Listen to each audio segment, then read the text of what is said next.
237 서밋타임에 오신 청년 여러분들을 환영합니다. 사도신경 고백으로 예배드리겠습니다.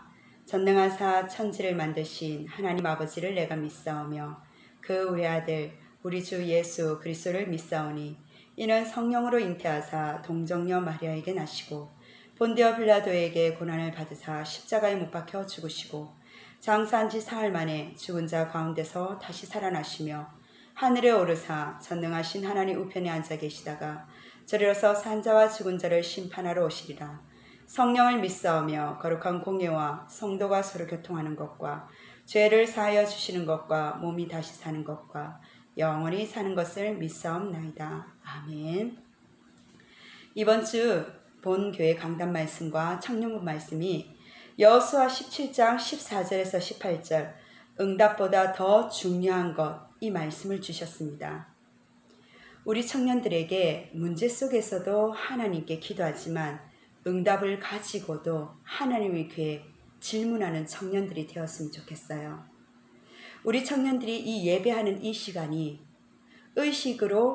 의식적으로 예배 드리는 것 같지만 의식이 모여져서 나의 무의식 세계까지 예배의 중요성을 알아가는 서밋타임이 되었으면 좋겠습니다. 서론의 목사님이 그렇게 말씀하셨어요. 아기 못 낳는 여인도, 그리고 밤에 시달리는 여성분도, 또한 대학을 못 간 어떤 학생들도 기도를 하고 다 응답을 받았지만 결국은 떠날 수밖에 없는 이유들이 하나님 주신 응답을 주신 이유를 모르기 때문이다 라고 말씀을 하셨어요. 우리에게 주신 하나님 주신 이 응답의 이유는 무엇일까요? 운명사주 팔자에 그리스도의 삼직이 필요한 이유는 무엇입니까? 그리스도를 통해서만이 하나님 주신 237의 복음화에 하나님의 그 뜻과 그 응답에 사용받을 수 있기 때문입니다.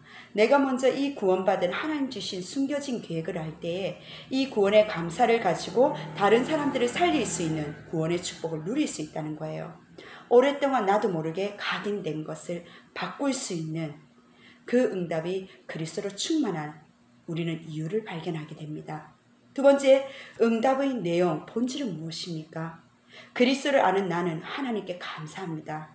내 생각으로 각인되어 있고 내 감성으로 각인되어 있던 내가 하나님 말씀, 오직 복음 그리스도로 내가 각인될 수 있는 하나님 주신 진짜의 응답의 이유를 가지고 응답의 본질은 내가 가는 곳마다 하나님 나라가 임하는 하나님 주신 보좌의 축복을 누릴 수 있는 위더 임마누엘 원네스의 축복을 주시는 그 응답이 여기에 있다는 거예요. 세 번째, 응답의 목표는 무엇입니까?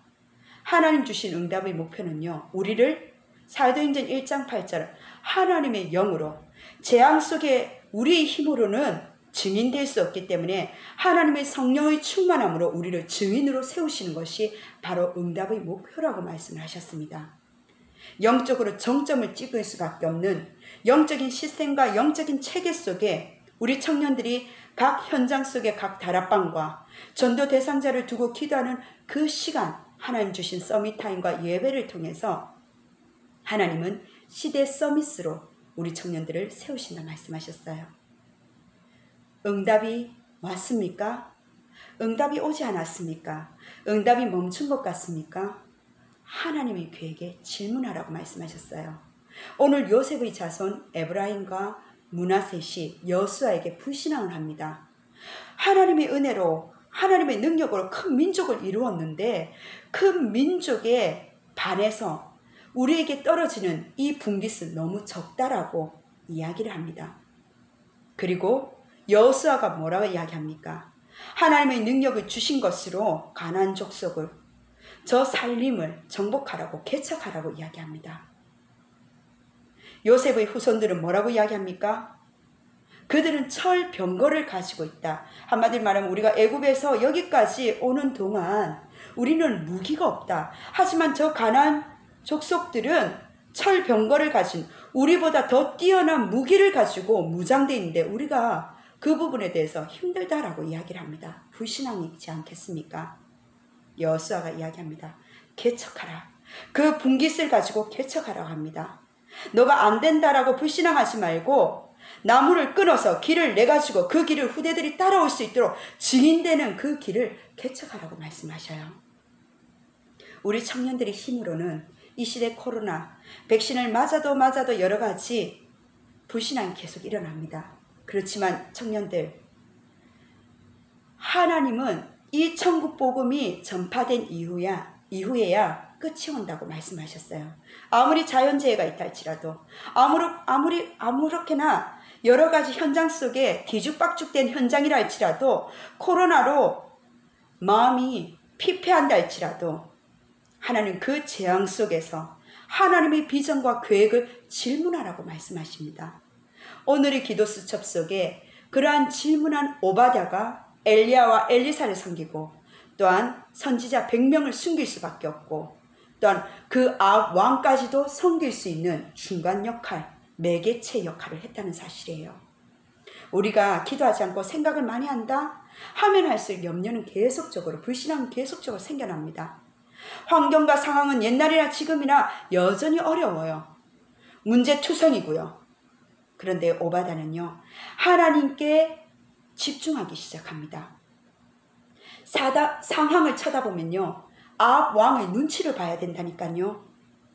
하나님이 주신 응답을 보지 못한다면요, 계속 세상을 여러 가지 사회 현장의 눈치를 보면서 거기서 사회 불안증으로 내 마음은 어디를 둬야 될지를 모릅니다.